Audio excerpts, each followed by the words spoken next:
All right, the games media. I know some people will cheer this on, some people will be happy, but it seems like the traditional games media is seemingly collapsing at this point as many of these publications are going away and a lot of people are losing their jobs. We had two big announcements yesterday. First of all, Polygon.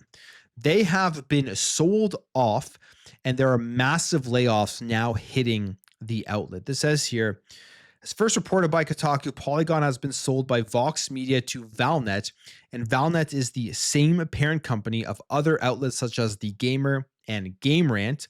And they say here that after the report went live, many staff members of Polygon took to social media to announce that they were no longer with the company. First of all, we have this here from Nicole Carpenter saying, I'll say more later, but I no longer have a job. And Nicole was a senior reporter saying, I'm looking for work, as are so many of my amazing colleagues. I have lots of ideas and things I'd like to write. I'm really in shock. And then you have the outlet's co-founder and editor-in-chief Chris Plante saying, I'm no longer with Polygon.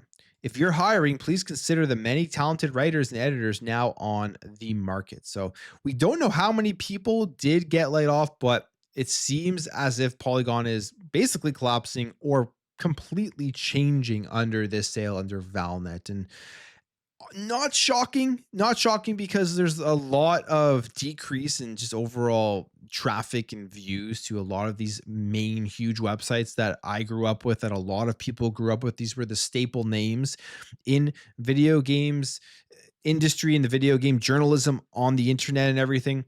But obviously with things like YouTube and just independent media, it is a lot harder for these bigger companies to continue to be at the top as there's so much competition. And a lot of people like YouTubers better than they like the big Polygons and Kotakus. And that's just a fact of the matter. So you're going to see more of this stuff, I think, happening.